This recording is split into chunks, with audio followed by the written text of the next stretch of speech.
go to the cloud. There we go. So he's pretty well known for his writings. He's done blogs and articles and essays and other publications, and so he has a broad reach in terms of what he's written about. Pastor Lingle and I asked Josh to share tonight about the Jewish Passover. It's a topic of great interest to Christians because Jesus, of course, was Jewish and celebrated the Passover during Holy Week, the last week in our season of Lent. So it is a very important meal of remembrance of God as deliverer, and it is key to our understanding as Christians of Jesus as deliverer. So I know Josh mostly as one who's incredibly committed to interfaith relationships, deeply involved in that, and he's a wonderful colleague among the ministerium of Stamford. So our forum is 1 hour in length. We typically give our guest a half hour, 40 minutes, however long, and then engage in some conversation, Q&A. But Josh, you can lead the hour in any way that works best for you. So welcome, Rabbi. The time is yours. Thank you, Dwayne. I really am so thrilled to be here. Well, wherever we are, but also just to be working with you to teach you tonight and to learn from you, because these conversations are always two-way. If you have any immediate questions, please put them in the chat, maybe.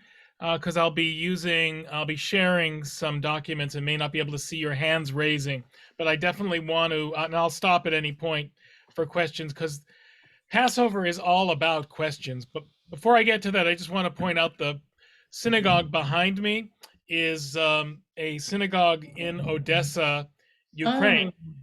And, I think when we talk about interfaith, this is probably one issue, this one moral struggle, this battle that's going on right now, that we all share, and we share in a very deeply personal way.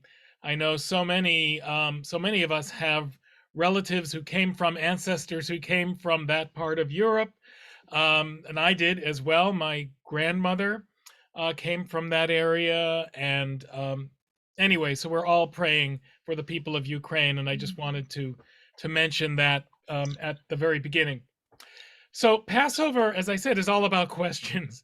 It begins and ends with questions. In fact, the highlight of the Seder, and we'll talk a little about the Seder, is 4 questions that are asked toward the beginning of the Seder. So you will have questions. I encourage you to ask them, because it's from the asking of questions. Jews have always believed that we sort of begin that struggle to attain an identity, to understand who we are. And if Passover is nothing else, it's a, if you pardon the expression, booster shot for Jewish identity that occurs every year. In fact, at 6 months intervals, we have these major booster shots. We have Passover in the spring. We have the high holidays, Rosh Hashanah, Yom Kippur in the fall. So those high holidays bring people into the synagogue and focus on community and, to a degree, the self. With Passover, it's all about family, brings people back home, and people who've had very little contact with the Jewish community, with Judaism, with God over the course of a year will find themselves back in their homes, their parents, grandparents, whatever, talking about these eternal themes of redemption and freedom that come up on Passover. So it is in many ways the most important Jewish holiday that there is, and certainly it has had its impact on other faiths, most especially Christianity and the connection to the story of Jesus. So I'll get to the Seder, I think, the latter part of this discussion. I just want to sort of set the scene about Passover as a whole, what it's all about. In a sense, it's very much like the secular culture at this time of year. In the spring, we have spring cleaning. That's what we do. Some of it is a purging of our external environment, of our homes, cleaning up the homes. Some of it is cleaning up inside, purging our souls, deflating our sense of ego. And I think, in terms of the period that leads up to Holy Week, you have somewhat of a similar kind of experience. So there really is a lot that we share. One thing about Passover, though, is that we take it very, very literally, very concretely. It's one thing to talk about religion in an ethereal, abstract sense, but really the way it's communicated is through very concrete actions. God is in the details. And not only that, but God and religion are transmitted, culture is transmitted best not through the brain, the mind, or even the heart, but the stomach. It's all about food. As we say, as Jews say, noshing is sacred. So there'll be a few Yiddishisms thrown in from time to time just to make sure you're listening. Okay, so that's what so there is underlying a concept that's key to Passover, and it's called chametz. I won't ask you to pronounce it. It's got the ch, but chametz is loosely defined as leavened products. It's really hard to pinpoint exactly what that means. It's a very technical term. Some say that it's risen, like bread rises, and I think there is a degree to which that's true. Some say it's about fermentation, as in bread or dough having, or actually grain having contact with water, which causes a change in its structure, in its identity. Fermentation is definitely part of it too. But whatever it is, it is about change. And whatever it is, chametz is forbidden on Passover. So what is chametz? Well, it refers to 5 species of grain: wheat, barley, spelt, rye, and oats, which have been subjected to the leavening process. So in unleavened states, let's say, you just harvest the wheat, it doesn't come into contact with water, and it's immediately ground and baked turned into dough and baked, but in a very regimented, regulated way. Then it's flattened bread, which is matzah. But you can make matzah out of any of those 5 types of grain. So, barley, wheat, spelt, rye, and oats. There is oat matzah. There's rye matzah. But chametz is about it becoming soured, it becoming fermented. And why is that distinction made? I think, in a sense, it's about coming back to our roots, coming back to our ancient past.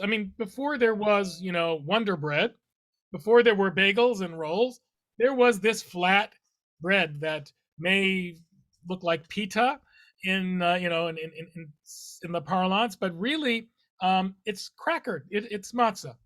So that's the original bread. So something about Passover brings us back to our roots, brings us back to the uncomplicated world that we came from. It also brings us back to our agrarian roots, because matzah was used at a time when primarily the ancient Israelites were farmers. And that was the original bread before they figured out how to make it rise, how to make it ferment, how to turn it into Wonder Bread and all the beautiful, great products that we have. So matzah really brings us back to our roots. But on a more, on a moral level, in a sense, it deflates us. It gets back to the whole issue that if it's not risen, then it is flattened. And so what we're trying to do is get rid of all of the things that puff us up. Since last Rosh Hashanah, let's say, half a year, this booster shot, we've gotten a little bit too big for our britches. We've become a little inflated. Our egos have become inflated. So chametz is the symbol of that inflation, and matzah, or Passover food, is what sort of pulls us back. Now, the irony is, of course, there's nothing more filling, in some ways more fattening, than Passover food. It just is. Although matzah doesn't appear to be as filling as a piece of bread would. So, but the main thing here is also that we're trying to regulate what we eat. There's a whole sense that we are what we eat. So if we're going to clean our homes, we're technically cleaning our homes of chametz, but what we're really doing is cleaning everything.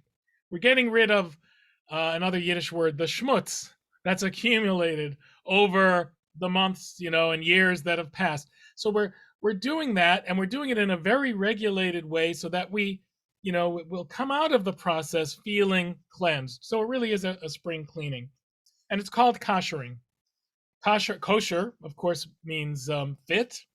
It also has to do with the kinds of food we eat, but actually, as well, on Passover, it's about taking utensils, cups, plates, forks, spoons, etc., and making them also ready for Passover consumption, Passover eating. What I mean by that is that we can't have any bread anywhere. We can't have any leavened product anywhere, or something that's prepared for Passover ceases to be worthy of Passover. It's very hard to do.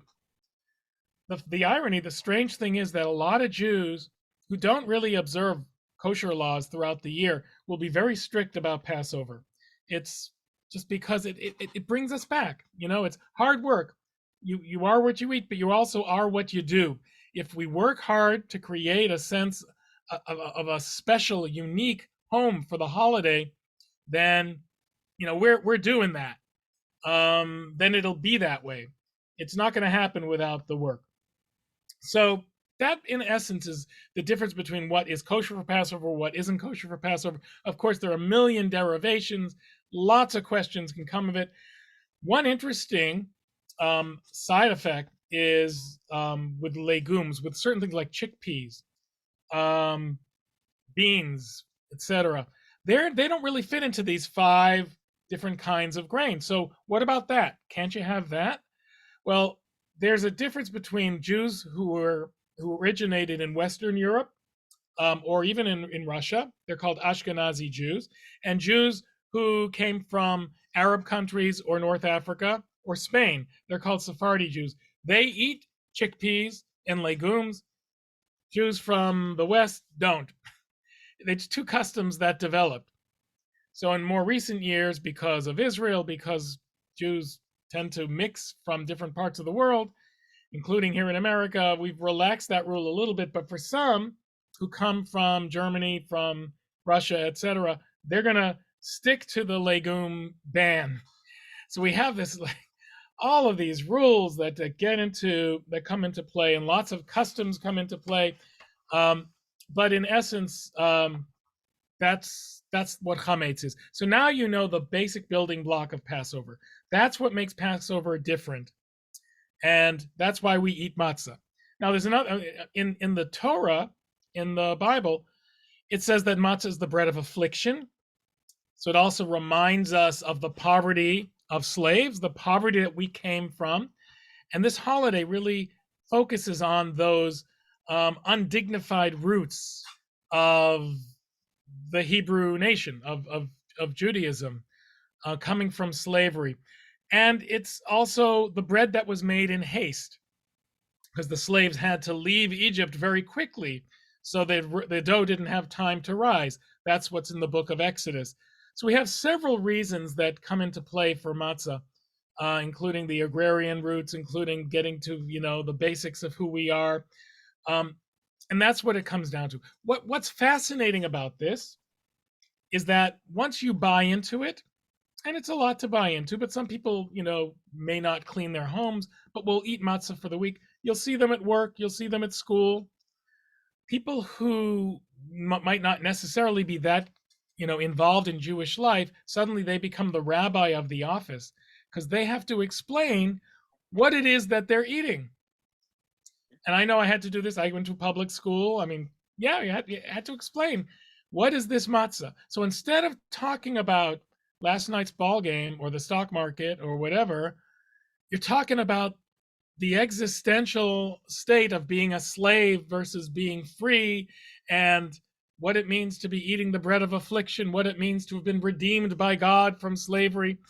all of these things become part of the everyday conversation in the office because of Passover. So it really does change us, and it's about as powerful an identity former as anything you can imagine. So I'm going to stop here for a second. Any questions? Anything about matzah? This could be like a 10-week course and 10-course meal too, but that's the Seder. Okay, so I'm going to move on.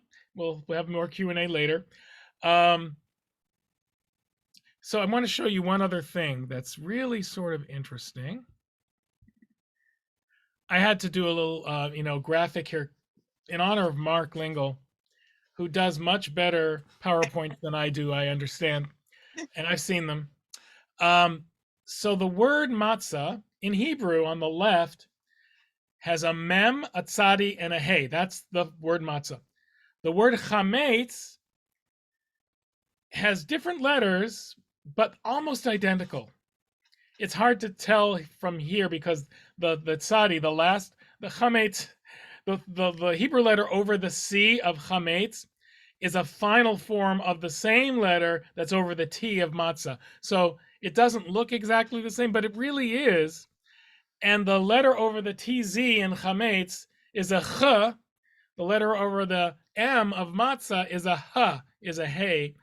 But they look almost identical. You see, it's just like a little space in the middle. The point is that it's not a huge leap from chametz to matzah. It's a very small leap. And as I said, God is in the details. And yet that makes that's small. 18 minutes, supposedly, it takes for the dough to rise. Excuse me, if it's allowed to ferment for more than 18 minutes, then it can't be matzah before you put it into the oven. It cooks for a specific amount of time as well. Take it out, carefully watch, and it's matzah. There's matzah you could get in the supermarket that doesn't come in the squares. Now, it's usually in squares only because of automation, only because of the Industrial Revolution in the 19th century. But for most of Jewish history, it was these round, sort of pita-like looking things. And you'll see that in the supermarkets, like $25 a box, probably more this year. And it's called shmura matzah that's been watched. So that is, it's every bit as kosher as the regular matzah. It's the same, but it's perceived as being even more kosher because it's from the moment the grain is growing to the point where it is baked. It is watched every minute by some very overpaid rabbi who just sits there and watches grass grow, literally. But that's the point of shmura matzah, is that we're so careful to make sure that nothing gets into it that would cause fermentation. So anyway, so that's matzah. So why do we do all of this? Spring cleaning, as I mentioned. The more intense we prepare, the more intense our memories of the holiday, and that has proven out. It transports us back in time to Egypt and to other experiences of Jewish history, because Passover has carried through for thousands of years. Now, cleaning the house is complicated, and it takes weeks to do it right. So people already may be starting. You clean the shelves, the counters, you get all the crumbs out. I think God invented the vacuum cleaner for Passover, and it's a good thing we have that. We make a stove kosher for Passover by turning on the burner. Same with the oven, by putting it on to a high heat, so that will destroy supposedly any chametz that remains in it. We clean things, we wash things, we boil utensils. Certain things can't be made kosher just because they're too absorbent, and that's where you have to ask your local rabbi. But there is just so much. Certain foods can't be kosher for Passover. Many foods are supervised. So you'll see kosher for Passover on the label when you go to the supermarket for things like coffee, tea, sugar, which actually there's nothing inherently in them that would be unkosher, but you're sort of looking for that extra layer of protection. Same thing with fresh vegetables, eggs. There should be no problem. But anything processed usually has a kosher for Passover on it. And there are things that have hidden chametz in them. For instance, corn syrup is considered a chametz derivation. So things with corn. So you'll find Coca-Cola that's made special for Passover. It's an amazing industry. It's a sort of a racket, actually, but because they do jack up the prices. But it's also fascinating.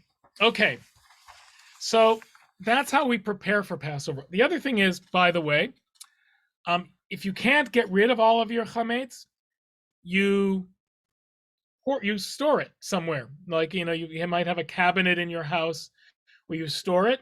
And then there's something called the selling of chametz, where it's a legal fiction where the rabbi or someone you authorize will sell the chametz, all of the chametz that's in your cabinet, to someone who's not Jewish, who buys it. So it's as a legal fiction, so that there's no ownership of the chametz during the holiday, because we're not allowed to gain any benefit or ownership of chametz products during Passover, which is 8 days long, 7 days in Israel.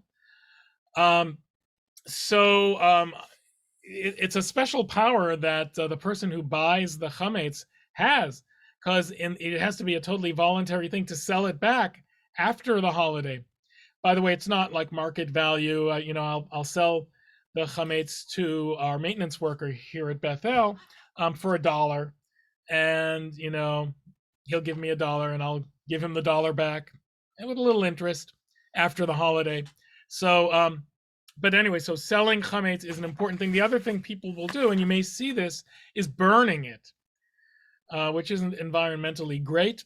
But in Israel and Jerusalem, you'll see in the street corners the day before Passover, people will bring their bread products to someone, and you'll see these big brush fires almost, because they sometimes hit the trees above them.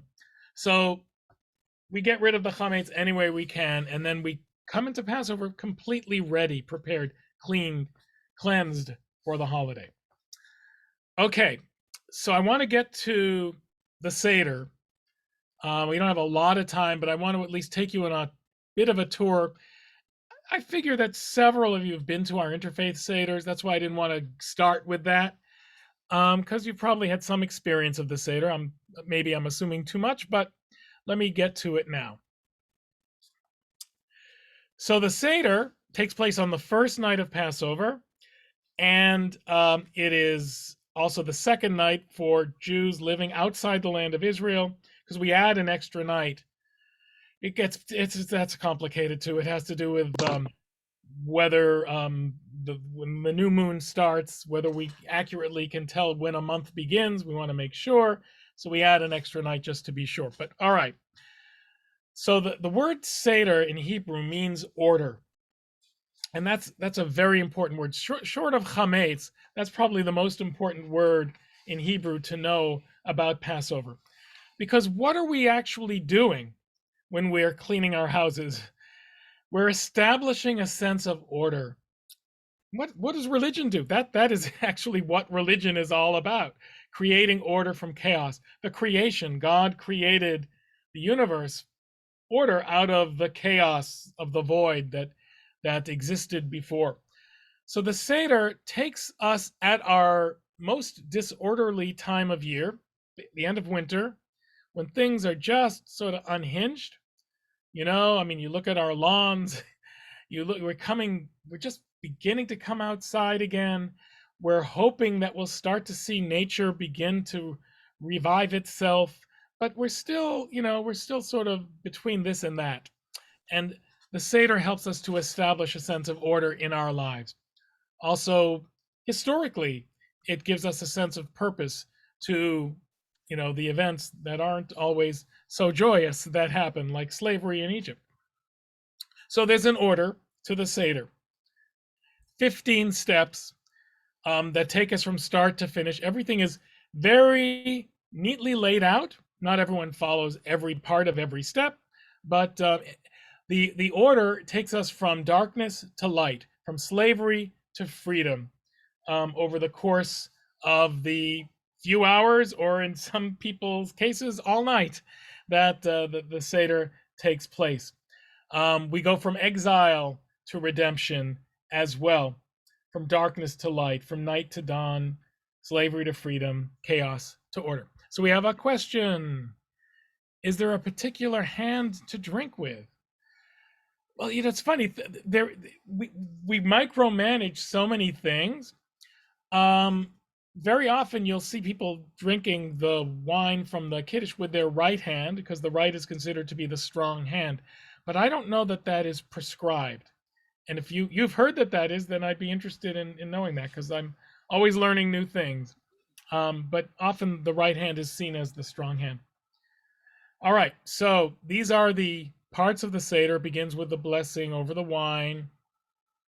I'm going to just take you through very quickly the order. So we wash our hands at the beginning of the Seder, and we always wash our hands before we eat. That's a custom. We don't say a blessing in this case because we're really not eating the meal. The first thing we eat at the Seder, and by the way, it can be any hors d'oeuvre that can be dipped. It's just something dipped. But typically it is a spring green called karpas. And Passover is the holiday of spring. One of its names is Chodesh HaAviv. Everything about it is spring-like. Green is everywhere, the color green. We read the Song of Songs during the holiday at the synagogue. I mean, there's no more romantic book in the entire Bible. No more spring-like, hope springs eternal, youth and romance than that book. So certainly this is an environmental holiday as well, and that's the emphasis of this part of the Seder, karpas. We dip a green vegetable, usually, or a vegetable, into salt water. Why salt water? The tears of the slaves are recalled. So that's the second step. The third step is called yachatz, which means breaking the middle matzah. And the idea is that we hide one half of it, the larger half, for dessert. And part of it is, gets back to the days of slaves. You didn't want to, be gluttonous. You want to save some food for later. But also, it is important, that the meal end with matzah. And there's a sense of being broken, that we're broken through this process of slavery.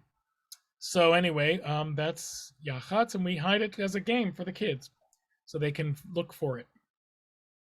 So this was actually questions that at a Interfaith Seder that we used for a few years ago, and how various well-known clergy and scholars, Mary Boys, I'm sure some of you are familiar with, if not more than some of you.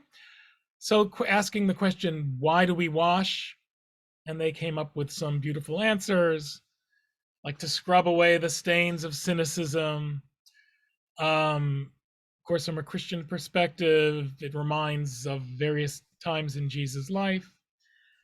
So the washing of hands is very important to the ritual. And by the way, I can send the link for this at any point if people want to be able to read it in more detail.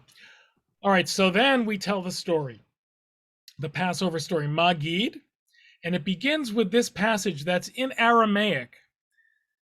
The Seder takes us on a journey, as I said, from slavery to freedom. Aramaic is the language of the street, of the vernacular of the street, and we end up with Hebrew, which is more the sacred language. So just an interesting transition that takes place. But this is the bread of affliction as we raise the matzah and we tell the story. And then a key line, let all who are hungry come and eat. Let all who are in need come and share the Passover meal. This year we are still here. Next year in the land of Israel. This year we are still slaves. Next year, free people. And I said there's a journey in the Seder. At the end of the Seder, we're saying next year in Jerusalem. So we sort of begin the process of that journey, not focusing on being slaves this year, but on where we will be next year. And so this is the halach ma'anya. It's customary to open the door as we welcome in guests, but it's also, of course, important to have guests at your Seder. All who are hungry, let them come and eat. Rabbi Israel Salanter said, the material needs of my neighbor are my spiritual needs. The Seder begins by symbolically opening the door to welcome the needy and ends with opening it again for Elijah, the harbinger of the Messiah. In doing so, we are imitating God. We cried to the Lord, God of our fathers, and God heard our voices. So at this particular Interfaith Seder, we focused on the notion of hospitality and what it means. So here come the 4 questions. They're part of this part of the Seder. And really, they're not questions that are meant to be answered. In fact, some of them aren't really questions at all. They're statements. On all other nights, we eat either leavened or matzah. This night, we only eat matzah. The only question is at the beginning, why is this night, or how is this night different from all other nights? On all other nights, we eat all kinds of vegetables, and this night, bitter herbs. We also eat other vegetables at the Seder, but especially bitter herbs. And we dip more than once. The Seder is reminiscent of the ancient Roman meal, the ancient Roman form of meal that would be celebrated by royalty, by those who were the aristocracy, and so So the things that are discussed here are things that would happen as you sort of lie down. You would recline and dip your food and eat it like someone who was a special person. So this 4th question: on all other nights we eat either sitting upright or reclining, but on this night we all recline. So it is customary to sort of lean to the left, which would of course put the wine in your right cup, your right hand, as you're drinking. So that somewhat answers that question. Here are some questions also that we asked at that particular Seder about loving your neighbor and loving the stranger, which is of course the key in the Torah. The number 4 is a real important number in the Passover Seder. 4 questions, 4 cups of wine at 4 different times, 4 children. So here we have this sort of educational pedagogic tool of having different kinds of kids. They used to be called 4 sons. We've changed that a bit to 4 children, but each is different. And then the idea is that we have to teach our children. They are the center of this whole ritual. It's the youngest child who asks the 4 questions, for instance. And we have to teach each according to his or her capacity. So they're called, these 4 children, the wise one, the wicked one, the simple one, and the one who does not know how to ask. They're probably more, politically correct ways of, I wouldn't want to label a kid wicked, nor would I label a kid simple. But even wise is, quite a burden to put on a child. But the idea is that every child should be taught according to his or her abilities. And so here is just some commentary on that. And the question-answer format is so important. The idea of education is so central. Here's this Mandela quote at the end. No one is born hating another person because of the color of his skin or his background or his religion. People must learn to hate. And if they can learn to hate, they can be taught to love. For love comes more naturally to the human heart than its opposite. So I guess one goal I would have at my Seder is that we come out of it being a little bit more loving than we were when we started, a little bit more accepting, and that children sort of grow in that process too. Of course, this brings us to the vengeance, the 10 plagues that are also a key part of the Seder. But even here, the 10 plagues are mentioned, and the whole Exodus story is recalled. But as the 10 plagues are mentioned, there is a custom of dropping 1 drop of wine out of the cup into our plate or bowl for each of the plagues, to lessen our joy, to lessen the sense of vengeance that we feel, and to do as God did in the tradition of mourning for God's creations. God says, my creations are dying. Why we should not celebrate? God prevents the angels in heaven from celebrating as the children of Israel are celebrating on the ground at the time of especially the crossing of the Red Sea, when the Egyptians drowned. So, in fact, David Arno in this quote here in this commentary brings up Jonah, and we just had a course on Jonah. That God grows from the book of Exodus to the book of Jonah, from one who is violently punitive to, in this later biblical work, much more merciful. And we see that God is even more merciful than Jonah in that book. So it's an interesting concept of evolution, but even within the Seder itself, we see that we don't want to focus on the Egyptian pain. We of course feel pain, but we also don't want to focus on our own pain, on the pain of slaves. We want to focus on where we go from, where we take that pain, and how forgiving we can become. So we drop the wine. Then we sing right after the 10 plagues this song Dayenu, which means it would have been enough. So for instance, it would have been enough had we been taken out of Egypt, but no, we also got the 10 commandments. It would have been enough to get that. We also got the Sabbath. Would have been enough to get that. We got manna in the wilderness. Would have been enough to get that. It's all about being satisfied with what we have. Of course, it wouldn't have been enough to just end up in the wilderness and not leave it. Eventually, we made it to the promised land. So I see we're at 7:40, and I don't want to go too far.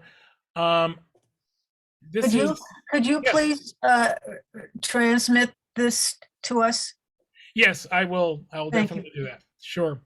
So anyway, every generation, it's as if we went out of Egypt. This is a great quote from Michael Walzer. Wherever we live, it is probably Egypt. There really is a better place, a promised land, and there is a promised time.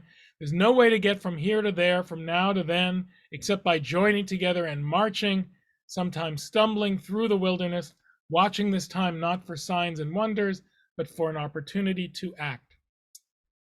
So then we read about the symbols of Passover, and I've already talked about matzah, maror, the bitterness of slaves, Passover, the paschal lamb.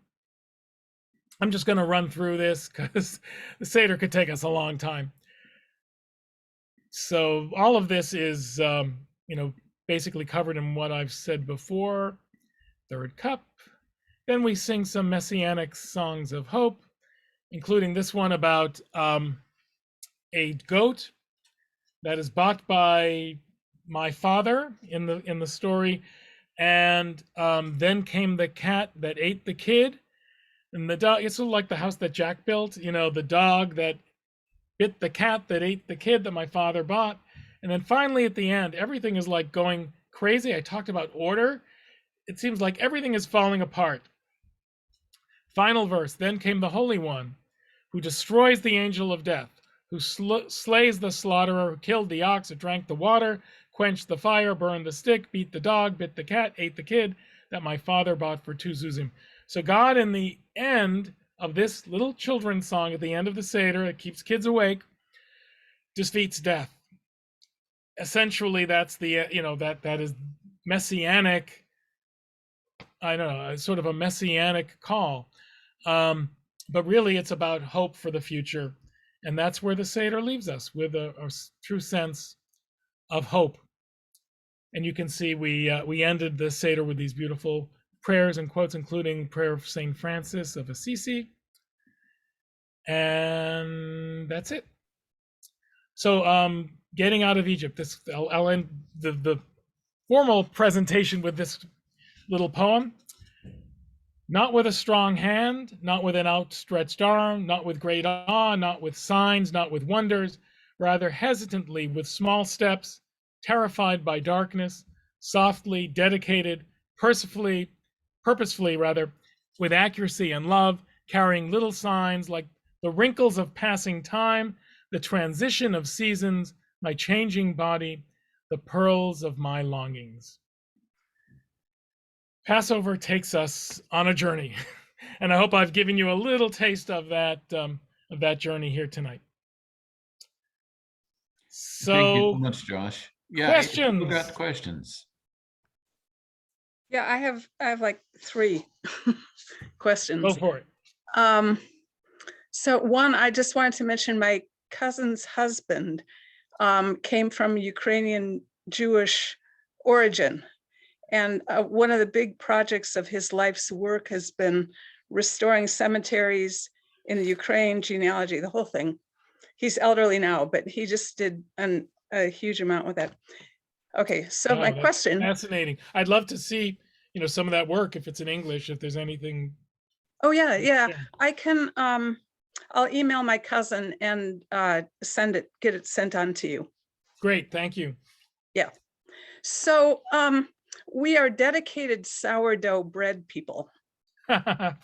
What does a Jew do if they are a dedicated sourdough? Do they give the starter to their neighbor for Passover? Yeah, and especially during COVID, it seemed like everyone became a dedicated sourdough person. I'm not so much myself, but I'm into bagels. I've come to love Passover pizza, by the way. It's basically New Haven pizza. It's very flat, burnt, and crispy crust, but a little crispier than New Haven pizza, but breaks apart pretty easily. So I guess you get used to things. But with sourdough, you have to keep it alive. So would I give it to my neighbor and say, feed this for 2 weeks, then give it back to me? That's interesting. Once you've given up ownership, they can decide to sell it back to you or not, I suppose. But yeah, that would seem to be okay if it'll last that long. Now, something that that stays in your possession essentially becomes equal to dust in the tradition, that you can't use it at all. So you would definitely need to sell it. Oh, sell it. Oh, so I could give it to my neighbor for $1 and Right. say, in 2 Even weeks, a penny. Yes. a penny. You have to sign a little document. Feed this thing, keep it alive, and then I can get my starter back. Yeah, it's fascinating. In Israel, they sell all of the chametz of the entire country. We're talking a lot of bread to one person who is Arab, who's Muslim, who owns all the bread of the Jewish state. And you think that peace can't be achieved? Maybe it can. Maybe Passover is the model for all of that. So my last question is, we went to dinner at the home of someone in my husband's book group who's an Orthodox Jew. We went to their Shabbat dinner, and I was struck about how it seemed like a mini Passover. It seemed like a mini Seder. And I was curious if you see links between Shabbat dinner and a Seder. On a much smaller level, yes. Certain prayers said at the beginning. There were a couple of prayers that are said at the beginning of a Sabbath meal. One is the prayer over wine, which is called the Kiddush. It sanctifies the day. It also, raising the cup is sort of acting as testimony, which was a form of doing that in ancient Roman times, again, of testifying to the fact that there is order in the universe, because Shabbat, Sabbath, celebrates the creation as well as the Exodus. So the Kiddush is done on both holidays. This year, the first night of Passover is a Friday night, so it also coincides with Shabbat. So you add some of the lines from both of the prayers to the same prayer, and then also the prayer over bread, which on the Sabbath would be a challah, a much better bread than the matzah on Passover, but it's the same prayer. There's an added prayer on Passover, but the basic prayer is the same. So yes, it is similar in how the meals begin. There's also the washing of hands, certain rituals that present themselves in lots of Jewish settings. Yeah. But you bring up sort of an interesting question, sort of incidentally, about etiquette and protocol. So first thing, if you're invited to a Seder, and even to a Shabbat meal, but especially to Seder, you don't need to bring food as a house gift, because you just don't know what the standards of the family will be. And it's not like there's Orthodox and everything else. There are so many degrees of Orthodox. Everyone has their own standards. So even if, like, I go to Muncie sometimes in Rockland County to do Passover shopping, you won't find Manischewitz there. Manischewitz matzah, the other brands like Streitz, the things that you see on the shelves of Stop and Shop here and everywhere, aren't kosher enough for some of the Hasidic Jews out there. So I'm not going to bring anything. So, you should be, feel that you don't need to do that. Flowers, though, are wonderful, that because flowers are really a part of the whole spring-like atmosphere for the holiday. But, that's just sort of an aside. Good. Josh, the many, many prescriptions, I mean, you started out with a whole bunch of things that are observed. How long did it take for those things to, I don't know if codified is the right word, but there certainly must have been a historical development. And over how many years did that take place? I think it's still taking place. Okay. But because, and the tendency is over time to get stricter and stricter and stricter. So I think, if we were to go to the Last Supper or whatever Seder would have been observed in Jesus' time, I would think it probably would not have been as restrictive as the Chametz Passover laws that we have today. Part of that is due to technology, but it's also human nature. If you follow a custom that your parents followed, like for instance, not eating, legumes, that's going to become as strong as, thou shalt not kill to you. That becomes a fact on the ground. That is a law that you must follow. Whereas when it originally was done, it was probably sort of, well, should we do this or not do this? And so anyway, over time, I think it's gotten stricter. But there's a tendency now to look at things a little bit more realistically, because sometimes the customs of the more lenient group, the Sephardic Jews in this case, make a lot more sense. Otherwise, we can't eat with them. It makes it impossible to eat with other people. So, but also new foods are always being created, and you'll have groups of rabbis having to decide. They have to have a chemist among them too to determine, if something is kosher. For instance, cheese has catalysts, enzymes, rennet, whatever. Wine is fascinating because there's a whole issue of whether it could be used for, as the rabbis would have called it, pagan worship, which really was about, Roman worship back then. And so can you use that? So in a lot of cases, Jews will pasteurize wine. And you think boiling wine is not going to be the best for the wine, but that's how you end up with Manischewitz. But all these, it's so intricate. It really gets more and more complicated all the time. Some will not have brisket. I'm sorry, not brisket, but red meat at a Seder, because whatever was used for sacrifices, the Paschal sacrifices, is not used at a Seder in order to remember the temple, to make the temple experience distinct and different. So you'll see a little of that too.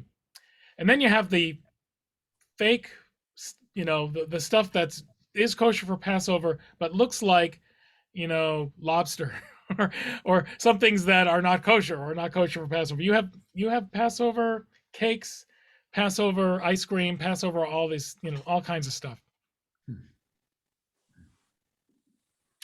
Hi, Marjorie. Unmute, Marjorie. Right. There you go. Josh, when you spoke about the 5 grains that were legal for making the matzah, Right. what happens just before they're harvested if it rains and this starts the fermentation? Yeah, I think it really is about after the harvesting. I should have been clearer about that.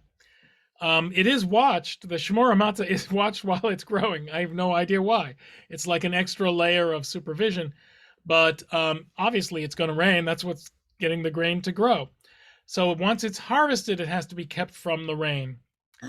And I'm not really that familiar with the actual practices of how they do that. But they do have to be very careful. Thank you. Oh, can I ask another one? Yeah, and by the way, someone asked me about oatmeal. It's rolled, whatever, whole oats. You'd think, why not? You're basically eating it, totally raw, almost putting some water in and then cooking it right away. But in fact, it is processed in some way. So there might be a Passover form of oatmeal, but Quaker doesn't make it. So yes. Yeah. What an unrelated question, but what's in a mezuzah? It's a scroll that has different sections, a few different sections from the Torah. In particular, the Shema, the Hear, O Israel, the Lord our God, the Lord is one. And when you actually is Passover related, because when you attach it to the door, it provides a sense of holiness. This house is holy and sacred and should be peaceful. We affix it to the door at a 45-degree angle because according to tradition, some rabbis wanted it horizontal, some wanted vertical, and they compromised. So that shows you how to bring peace to the home.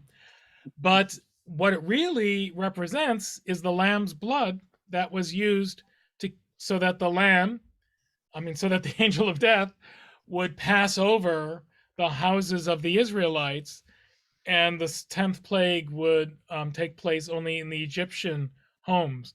So the mezuzah is a direct, a direct replica in some ways of the lamb of that experience of protecting the home, of God protecting the home with the lamb's blood. Thank you. So I'm glad you asked. And the word Pesach in Hebrew does mean probably to pass over. So the Hebrew word for the holiday is Pesach. Right. Rabbi, Gary. did you say that the Seder in this country is held 2 nights? Among traditional Jews, yes. Among Reform Jews, and sort of a growing number of Jews, not so much. But it does help when you have relatives, from 2 different sides of the family. You get to do it twice. The hard thing is it's so hard to do a Seder and to clean up late at night. And then the next morning, you got to do it all over again, set the table, and it's pretty hard to do. But yes, traditional Jews, 2 nights. So that my question based on that was, you go through the same order of things each night? Yes. Probably it'll go a little faster the second night because you've just done it. And a lot of people skip around. The Seder isn't intended to be a trial by fire. It's really not intended to be that hard. It's intended to be memorable and enjoyable and flexible. You want the questions to sort of guide it. These are just guidelines that help to, bring people to ask the questions.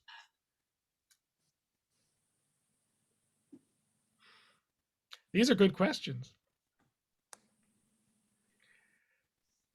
Marie? Okay. Was there one more? Yeah, Marie's Yes, got a question have there. one Go ahead. Rabbi, I remember years ago at a Christmas dinner, Christmas Eve, where my grandmother served a flat wafer with bitter herbs and loksha, she called it, which was a very sweet poppy bread. Ah. But I don't remember you saying anything about the bitter and sweet. In other words, it was supposed to Yes. remember, how, yeah. No, Go ahead. I can't get away with anything here. You caught the one thing that I skipped just because we were running out of time. I did it, not unintentionally, but I'm glad you brought it up because it's an important point. There is something that is done after we do the blessing over the bitter herb, which is usually horseradish, and we usually have it on the matzah. Then we put this sweet mixture, which is called charoset. Can be usually in the West anyway. There are so many recipes, but apple, wine, cinnamon, walnuts, smush it all together, grind it up, and it's supposed to remind us of the mortar that was used for the bricks that the slaves built the pyramids. But the idea is also that it is mixing the bitter with the sweet. Exactly. And it's done with a sandwich on either two pieces of matzah or with the maror being the bottom, depending if the horseradish is soft or hard. And it's the original sandwich. It was the first, supposedly, this is what Jews are brought up to believe, the first, long before the Earl of Sandwich, this was the Hillel sandwich.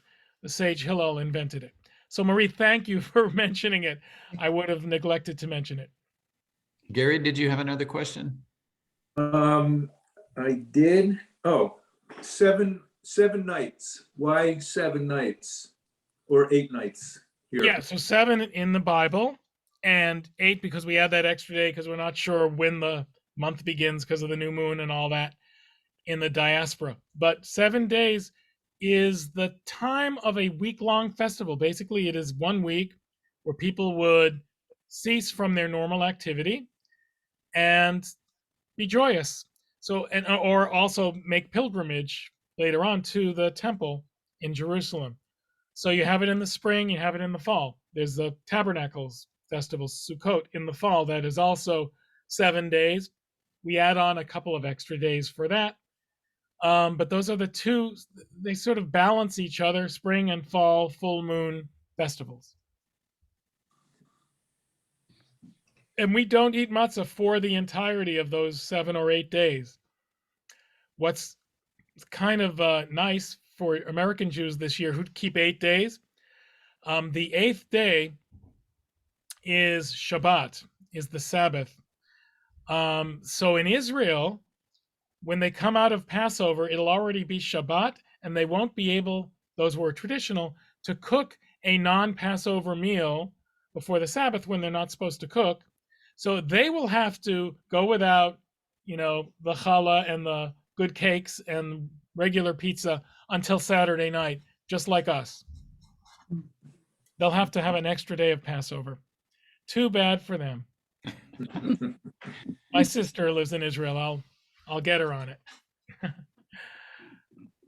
I think perhaps this might be a good place to stop. What occurs to me is how the Passover meal is a story that is remembered in ritual, a ritual that is steeped in a meal. And it suggests to me just how important ritual is. And you referenced at the beginning, Josh, about how important it is to shape Jewish identity. And I think that's what ritual helps us do. And it might be something as simple as the rituals in your personal home. It gives shape to what your family is like. In Christian communities, we have various rituals that clearly give shape to our identity. It's the way we tell stories. It's the way we pass on values. And the Passover meal, from slavery to freedom and to new life, is a powerful, powerful one that is also part of the Christian tradition. So, Josh, can't thank you enough. Just wonderful to have you here. Some of the things I think many of us knew about Passover, but a lot of details that we would not have a clue about that are just fascinating. And so appreciate you sharing. It's been a pleasure. And, we're talking about possibly doing something during Passover and Holy Week, which this year is also Ramadan. And that's like the triple whammy. I don't know. It's the trifecta of rituals, right? Triple whammy wouldn't be the right thing. It's the trifecta. I think we hit it. We should figure out what to do with it. Good. But thank you all. Thank you, everyone. Have wonderful holidays. Thank you. Thank This was you. All right. very beautiful.